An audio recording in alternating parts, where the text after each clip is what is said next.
Good morning प्यारे बच्चों। तो हम पढ़ रहे थे पृष्ठीय क्षेत्रफल और आयतन अध्याय 16.2। इसके जो शेष प्रश्न जो बचते हैं उनको हम आज देखते हैं। प्रश्न संख्या 11। एक बेलनाकार बर्तन में 30,800 घन सेंटीमीटर पानी भरा जा सकता है। यदि बर्तन की भीतरी त्रिज्या 14 सेंटीमीटर है तो उसका भीतरी वक्र पृष्ठ ज्ञात कीजिए। तो बेलनाकार बर्तन का आयतन दे रखा है। बेलनाकार बर्तन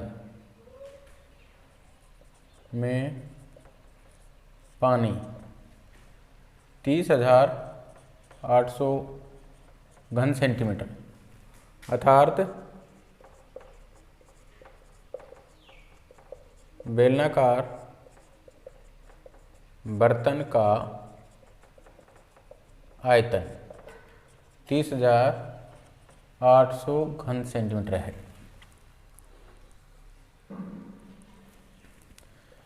बेलनाकार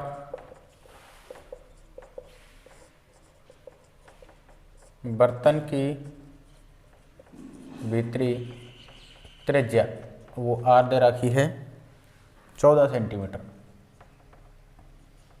हमें क्या निकालना है? इसका भीतरी वक्र पृष्ठीय क्षेत्रफल। तो देखिए वक्र पृष्ठीय क्षेत्रफल निकालने के लिए हमें किसकी आवश्यकता पड़ेगी? त्रिज्या और ऊंचाई की। यहाँ हमें त्रिज्या दे रखी है तो सबसे पहले हमें ऊंचाई निकालनी होगी और ऊंचाई किससे निकल के आएगी? आयतन से। तो देखिए अब बेलनाकार बर्तन का आयतन वो दे रखा है 30,800। बेलनाकार बर्तन का आयतन का फॉर्मूला क्या होता है? पाई आर स्क्वायर एच बराबर 30,800 हो गया। हम मान रखते हैं 22/7। आर की वैल्यू 14 दो बार रखेंगे और एच की वैल्यू नहीं है हमारे पास में, इसलिए एच को एच ही रहने देंगे। काटते हैं, देखिए इसको 22 एकम 22 इधर से भी और 22 चौका 88 इधर से। 14 से ये कितनी बार कट गया? 100 बार कट गया। 7 से ये कितनी बार कट गया? 2 बार। और 2 से ये कितनी बार कट गया? 50 बार। तो H बराबर हमारे पास में आ गया 50 सेंटीमीटर। ये क्या आ गई? बेलनाकार बर्तन की भीतरी त्रिज्या। अतः बेलनाकार बर्तन का भीतरी वक्र पृष्ठीय क्षेत्रफल। भीतरी वक्र पृष्ठीय क्षेत्रफल वो होता है सूत्र 2 पाई आर एच। 2 इंटू पाई की वैल्यू 22/7। त्रिज्या हमारे पास में 14 है और हाइट आई हमारे पास में 50। 7 से कितनी बार कट गया? 2 बार।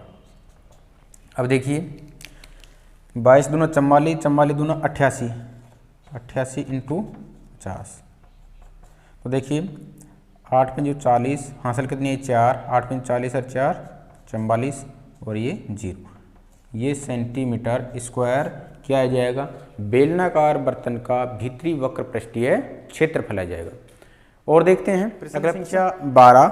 एक खोखले बेलन की मोटाई 2 सेंटीमीटर है। इसका भीतरी व्यास 14 सेंटीमीटर है। ऊंचाई 26 मीटर है। बेलन के दोनों सिरे खुले हुए हैं।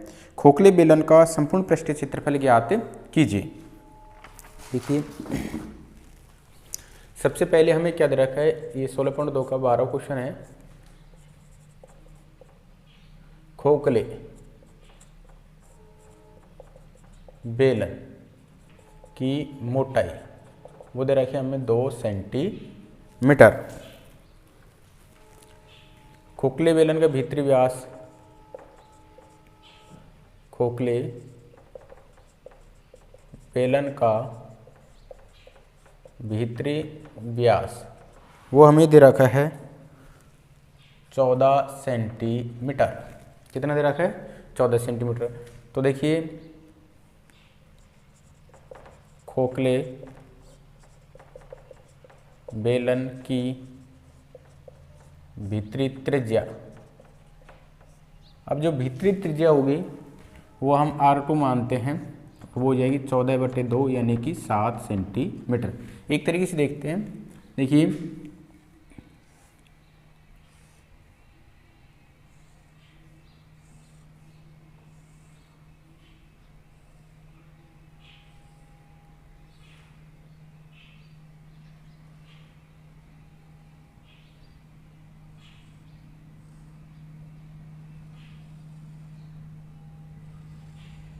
ये हमारे पास में एक खोखला बेलन है, जो ये मोटाई दे रखी है ये 2 सेंटीमीटर है। कितनी सेंटीमीटर दे रखी है? 2 सेंटीमीटर दे रखी है। अब इसकी जो भीतरी जो व्यास है, यानी कि यहाँ से और जो यहाँ तक की जो त्रिज्या है वो हमें आ गई 7 सेंटीमीटर। अब बाहरी जब त्रिज्या ज्ञात करेंगे तो देखिए खोखले बेलन की बाहरी त्रिज्या वो हम मान लेते हैं R1, तो वो क्या आ जाएगी, उसमें मोटाई और जुड़ जाएगी, क्योंकि यहाँ से और यहाँ तक हमारे पास में क्या है 7 और ये हमारी मोटाई है, तो 7 + 2 कितना हो जाएगा 9 सेंटीमीटर क्या हो जाएगी इसकी बाहरी त्रिज्या हो जाएगी। तो 7 + 2 यानी कि 9 सेंटीमीटर। क्योंकि खोखले बेलन का संपूर्ण पृष्ठीय क्षेत्रफल ज्ञात करने के लिए हमें क्या ज्ञात, बाहरी त्रिज्या और भीतरी त्रिज्या का ज्ञात होना आवश्यक है। और हमें क्या दे रखा है, इसकी जो हाइट दे रखी है, हाइट है वो 26 सेंटीमीटर दे रखी है, 26 सेंटीमीटर। खोखले बेलन की ऊंचाई वो दे रखी है हमें 26 सेंटीमीटर। अब हमें क्या ज्ञात करना है, खोखले बेलन का संपूर्ण पृष्ठीय क्षेत्रफल। खोखले बेलन का संपूर्ण पृष्ठीय क्षेत्रफल। तो देखिए बाहरी वक्र पृष्ठीय क्षेत्रफल 2πr1h, क्योंकि बाहरी त्रिज्या R1 है। आंतरिक वक्र पृष्ठीय क्षेत्रफल 2πr2h प्लस ये सेकेंडरी वृत्त बन जाएगा, तो उसका क्षेत्रफल क्या हो जाएगा 2πr1² - r2²। ये हमारे पास में क्या आ गया, खोखले बेलन का संपूर्ण पृष्ठीय क्षेत्रफल का फॉर्मूला आ गया। अब देखिए इसमें से हमारे पास में देखिए कॉमन क्या क्या आ जाते हैं, और देख लेते हैं, इसको हल कर लेते हैं। 2πr1h + 2πr2h + 2πr1 + में r2, इसको a² + b² के फॉर्मूले से मैंने खोल दिया, और ये r2 वो r1 - में r2। कॉमन देखिए यहाँ से 2π हमारे पास में कॉमन आ जाएगा, और h भी कॉमन आ रहा है यहाँ से, 2π कॉमन ले लेते हैं, तो यहाँ आ जाएगा हमारे पास में r1h + r2h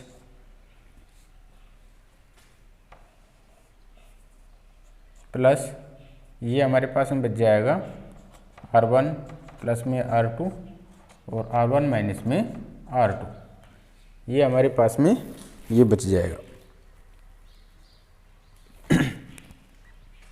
अब देखते हैं इसको, देखिए 2 × पाई की वैल्यू 22/7, r1 हमारे पास में कितना है 9, और 9 × 26, क्योंकि हाइट कितनी है 26। r2 हमारे पास में कितना है 7 × 26 प्लस, अब देखिए r1 + r2 यानी कि r1 है हमारे पास 9 + में 7, और इधर से 9 - में 7, 2 × 22/7।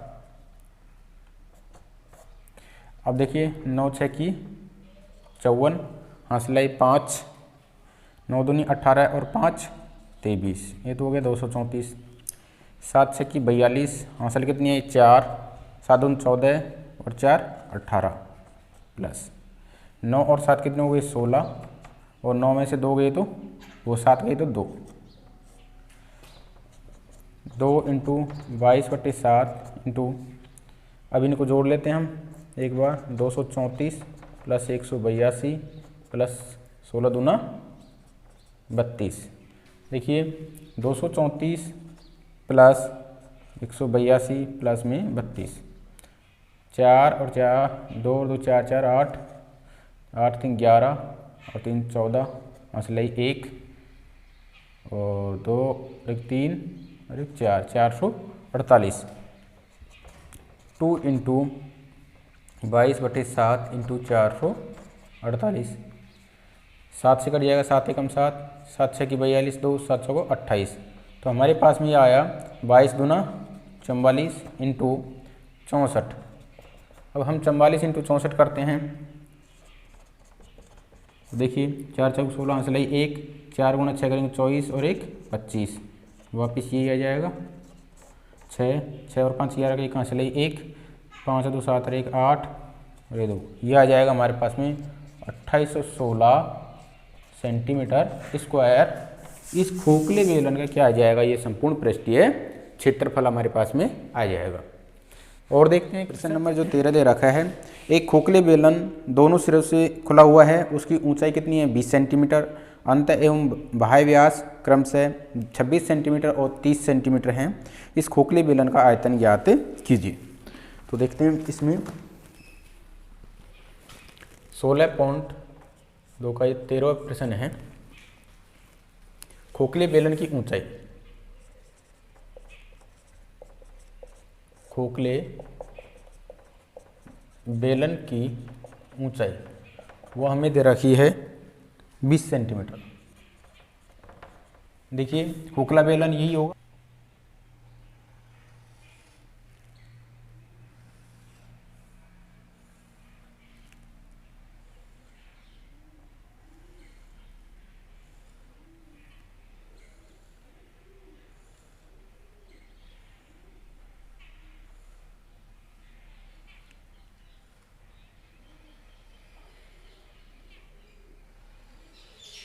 ये हमारे पास में एक खोखला बेलन है।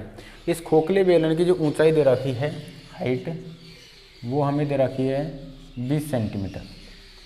अब इसका क्या दे रखे हमें, अंत एवं बाह्य व्यास, अंत व्यास, खोखले